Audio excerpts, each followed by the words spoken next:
কালীগঞ্জে বোমার আঘাতে নাবালিকার মৃত্যুর ঘটনায় ধৃত আনোয়ার শেখ।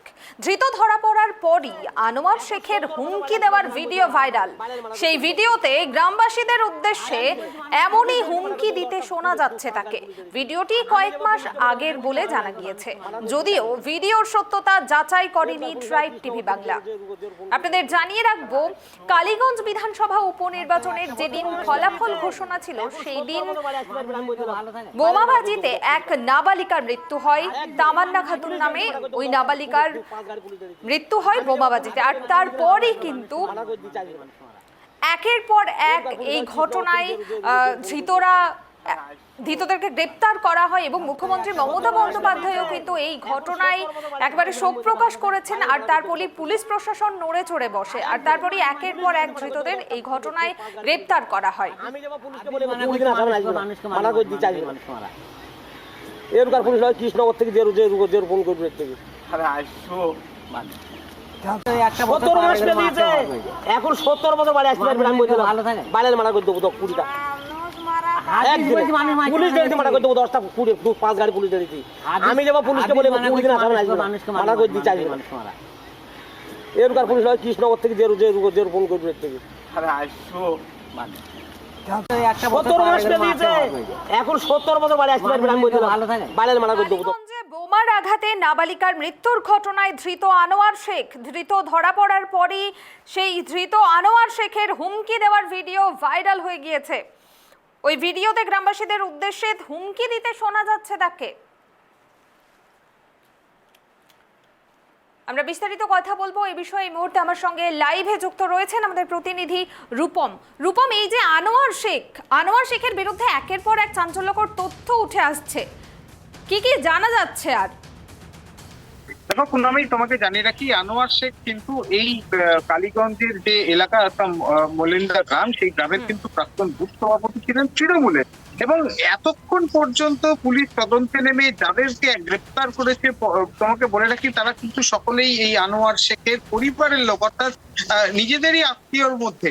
এবং এই আনোয়ার শেখের যে ভাই, সেও কিন্তু বর্তমানে এই তৃণমূলের বুথ সভাপতি এবং এর আগে ছিল আনোয়ার শেখ। এবং এই ভিডিওতে যেটা দেখা যাচ্ছে যে তিনি বলছেন যে একদম দাঁড়িয়ে থেকে বোমা মারবেন, শেষ করে দেবেন, পুলিশ দাঁড়িয়ে থাকবে, 5 গাড়ি পুলিশ আনবে, কৃষ্ণনগরের যারা দাপুটে পুলিশ অফিসার বা পুলিশ রয়েছে তারা দাঁড়িয়ে থাকবে। এইরকম ঘটনা কিন্তু এই ভিডিও থেকে চাঞ্চল্যকর ছড়ায়। অর্থাৎ বোঝাই যাচ্ছে যে এই যে ঘটনা বোমাবাজি, সেটা কিন্তু প্ল্যান মাফিক হয়েছিল।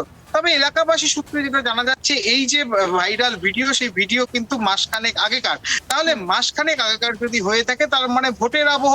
আর ভোটের আবহে যদি এই ঘটনা, এই হুমকির ভিডিও যদি তিনি দিতে থাকে, তার পরবর্তীতে ভোটের একেবারে গণনার শেষ লগ্নে এই ভয়াবহ চিত্র উঠে আসলো কালীগঞ্জের মলিন্দা গ্রাম থেকে, যেখানে এক শিশুকন্যার গায়ে বোমা মারার অভিযোগ উঠলো এবং সেখানে শিশুকন্যার প্রাণ হারালো। আর এতেই কিন্তু রীতিমতো চাঞ্চল্য ছড়ায়। তারপর পুলিশ তদন্তে নামে আনোয়ার শেখ, কালু শেখ, মানোয়ার শেখ, আদর শেখ, এই সকল ব্যক্তি যারা রয়েছেন তাদেরকে কিন্তু গ্রেপ্তার করে। এবং গ্রেপ্তারের পর তোমাকে জানিয়ে রাখি, আজকে পুলিশ সূত্রে যেটা জানা গেছে যে কালু শেখ, সে কিন্তু স্বীকার করেছে এই বোমাবাজির ঘটনায় সে বোমা মারে এবং আরেকজন ছিল সে কিন্তু এই বোমা মেরেছিলেন। অর্থাৎ কালু শেখ কার্যত পুলিশের কাছে স্বীকার করেছে, এমনটাই পুলিশ সূত্রে খবর। পুলিশ আরো এই কালু শেখকে জিজ্ঞাসাবাদ করছে এবং এর সঙ্গে আরো কারা জড়িত তাদেরকেও চিহ্নিতকরণ করা হচ্ছে।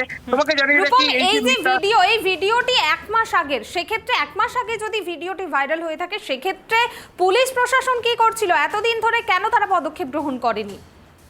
দেখো, পুলিশ প্রশাসনের কাছে এই ভিডিও আসেনি। বর্তমানে এরা গ্রেপ্তার হওয়ার পরেই কিন্তু ভিডিও ভাইরাল হয়েছে। আর ভিডিও ভাইরাল হওয়ার পরে পুলিশ কিন্তু আরো তদন্তে অগ্রগতি আনার চেষ্টা করছে এবং যারা এই ঘটনার সঙ্গে যুক্ত তাদেরকে রীতিমতো, যাদেরকে পিসি নেওয়া হয়েছে তাদেরকে জিজ্ঞাসাবাদ করাচ্ছে। তার মধ্যে কালু শেখ একজন, এবং এই কালু শেখ কিন্তু রীতিমতো স্বীকার করে নিয়েছে আজকে পুলিশের কাছে, যেটা পুলিশ সূত্রে জানতে পেরেছি, যে তারা এই বোমাবাজির ঘটনায় ছিল এবং তারা রীতিমতো বোমাবাজি করেছিল সেই দিনকে।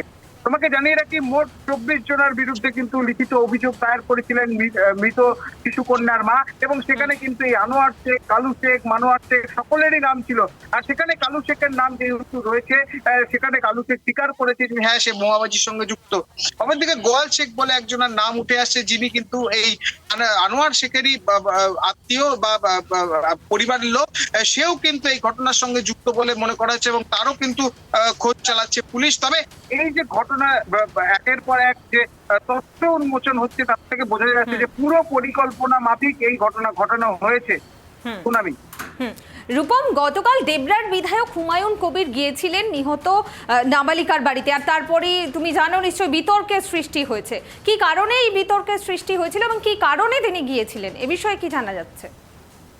দেখো, হুমায়ুন কবির কালকে এসেছিলেন, অর্থাৎ দেবরার বিধায়ক। তিনি অরাজনৈতিক ভাবে তিনি একটি সংগঠন চালান, স্বেচ্ছাসেবী সংগঠন। সেই সংগঠনের পক্ষ থেকে মিতার পরিবারের সঙ্গে দেখা করতে আসছেন তিনি, এবং তাদেরকে সহানুভূতি, তাদের পাশে থাকার আশ্বাস দিতে আসেন। ঠিক তখনই তিনি একটি খামে করে বেশ কিছু টাকার অ্যামাউন্ট, যেটা এই মিতা নাবালিকার মায়ের হাতে তুলে দিতে চান, তখনই কিন্তু রীতিমতো বিতর্ক সৃষ্টি হয়। অর্থাৎ এই যে মৃত নাবালিকার কন্যার মা, সে কিন্তু অস্বীকার করেছেন। তিনি জানিয়েছেন যে এই যে ঘটনা ঘটেছে সেখানে তার মেয়ে মৃত্যুবরণ করেছে, তিনি টাকা চান না, তিনি সঠিক বিচার চান। অপরদিকে হুমায়ুন কবিরের সামনে কিন্তু মির্জার মা একটি কথা স্পষ্ট জানিয়েছে, আজকে এত দূর দূর থেকে মানুষজন আসছে তার সঙ্গে দেখা করতে, তবে যে তৃণমূল প্রার্থী এখানে জয়লাভ করলো সে কি এখনো পর্যন্ত আসলো না। অর্থাৎ যখন তৃণমূলের বিরুদ্ধে অভিযোগ উঠেছে, তাহলে তৃণমূলের প্রার্থীর তো একবার এসে কথা বলা দরকার ছিল, এই সহানুভূতি বা তাদের পাশে থাকার বার্তা দিতেন, কিন্তু তিনি আসেননি। সেদিকেও কিন্তু ক্ষোভ জড়িয়েছে এই মৃত নাবালিকার মা। সুনামি। রূপম, এই যে ধৃত আনোয়ার শেখের বিরুদ্ধে বিগত দিনে অতীতেও কি এই ধরনের কোন রকম অপরাধমূলক কর্মকাণ্ডের সঙ্গে জড়িত থাকার ইতিহাস রয়েছে? দেখো, এলাকাবাসী জানাচ্ছে তারা দাপুটে নেতা, এবং তাদের কথায় বাঘে গরুতে নাকি এক কাপে জল খেত। অর্থাৎ দোর্দণ্ড প্রতাপ এই নেতা এবং তার পরিবারের লোকজন, এবং সে কারণেই কিন্তু কেউ কিন্তু মুখ খুলতে চায়নি। তবে তাদের যে বলা যেতে পারে তাদের যে হুমকি বা তারা মানুষকে দমিয়ে রাখা, এই ঘটনা কিন্তু দিনের পর দিন চলছে। এটা কিন্তু এলাকাবাসী বারবার স্বীকার করেছে, এবং এর আগেও এই বোমা মারা বা তাদেরকে হুমকি দেওয়া, এরকম হুমকি কিন্তু প্রায়ই নাকি এলাকাবাসীকে দিত এই আনোয়ার শেখ, কালু শেখ, তারপর মানোয়ার শেখ থেকে শুরু করে আদর শেখ সকলেই। এবং তারপরে মানুষ কিন্তু ভীত সন্ত্রস্ত থাকতো, কারণ তারা সেখানকার মানুষজন কাজকর্ম করে খান, চাষিজীবী, কেউ বাইরে কাজ করেন, এইরকম ভাবে মানুষজন। সুতরাং তাদের ভয়ে কিন্তু রীতিমতো মুখে কুলু পেটেছিলেন তারা। কিন্তু এই নাবালিকা শিশুকন্যা যেভাবে মৃত্যুবরণ করেছে, যেভাবে তাকে নৃশংসভাবে হত্যা করা হয়েছে বলে অভিযোগ করছে এলাকাবাসী, তারপরে কিন্তু সরব হয়েছেন এবং একের পর এক তথ্য কিন্তু উঠে আসছে এই অভিযুক্তদের বিরুদ্ধে। সুনামি। ধন্যবাদ রূপম।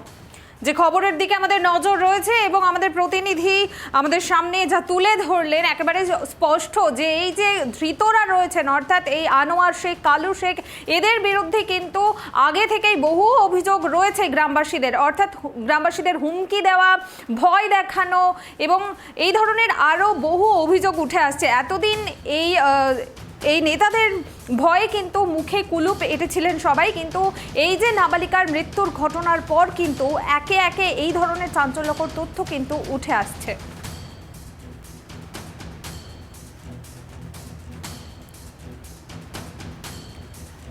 কালীগঞ্জে বোমার আঘাতে নাবালিকার মৃত্যু হয় কালীগঞ্জের উপনির্বাচনের ফল ঘোষণার দিন, আর তারপরই একের পর এক এই ঘটনায় কিন্তু বিতর্ক যেমন সৃষ্টি হয়েছে, ঠিক তেমনই এই ঘটনার সাথে যারা জড়িত রয়েছে তাদেরকেও গ্রেপ্তার করা হয়েছে ইতিমধ্যে, এবং এই ঘটনার তদন্ত করছে পুলিশ। মোট 26 জনের বিরুদ্ধে মৃতার পরিবারের পক্ষ থেকে অভিযোগ দায়ের করা হয়েছে। একের পর এক অভিযুক্তকে গ্রেপ্তার করা হচ্ছে, তাদের জিজ্ঞাসাবাদ করা হচ্ছে, এবং এই বোমাবাজির ঘটনায় আর কে কে জড়িত রয়েছে তাও কিন্তু তৎপরতার সঙ্গে তদন্ত চালাচ্ছে পুলিশ।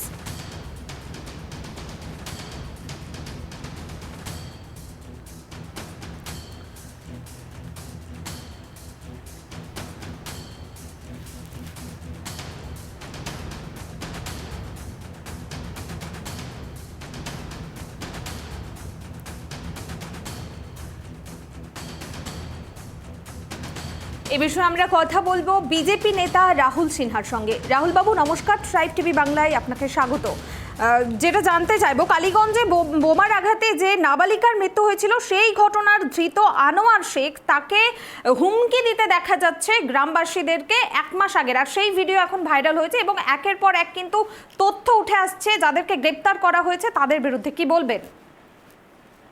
দেখুন, যেভাবে প্রকাশ্যে আনোয়ার হোসেন হুমকি দিয়েছে বক্তব্যের মাধ্যমে, এবং সেখানে তৃণমূলকে ভোট না দিলে তাদের অবস্থা খারাপ হবে, তাদের পরিণতি খারাপ হবে, এত সব হুমকির পরেও পুলিশ কিন্তু কোনো ব্যবস্থা নেয়নি।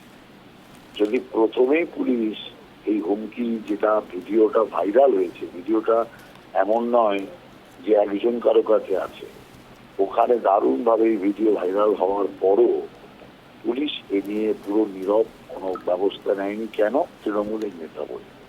যদি অন্য পার্টির নেতা হতো সঙ্গে সঙ্গে পুলিশ তার একদম অতি সক্রিয়তা বাড়িয়ে দিত, কিন্তু এক্ষেত্রে পুলিশ কোনো সক্রিয়তাই দেখায়নি, যে কারণে এই বোম ছোড়ার সাহস পেয়েছে আর এই দুঃখজনক দুর্ভাগ্যজনক মৃত্যু হয়েছে। সেই জন্য আমি মনে করি যে তৃণমূলের ঔদ্ধত্য, তৃণমূলের গুন্ডামি, তার সাথে পুলিশ প্রশাসনের সহযোগিতা এই ঘটনার জন্য দায়ী। অতএব যে পুলিশ আধিকারিকরা আছে তাদের বিরুদ্ধে কঠোর শাস্তিমূলক ব্যবস্থা নেওয়া উচিত। ধন্যবাদ রাহুল বাবু। আমরা কথা বললাম বিজেপি নেতা রাহুল সিনহার সঙ্গে। তিনি স্পষ্টভাবে জানালেন কিন্তু যে পুলিশ প্রথম থেকেই যদি সক্রিয় ভূমিকা গ্রহণ করত তাহলে এই ধরনের ঘটনা ঘটতো না, এবং শুধুমাত্র তৃণমূলের নেতা বলেই প্রকাশ্যে এই ধরনের হুমকি দেওয়ার পরও পুলিশ তাকে গ্রেপ্তার করেনি। যদি অন্য কোনো পার্টির নেতা হতো তাহলে তাকে অবশ্যই গ্রেপ্তার করা হতো, আর পুলিশ যদি আগে থেকে পদক্ষেপ গ্রহণ করত তাহলে আজ নাবালিকাকে প্রাণ হারাতে হতো না।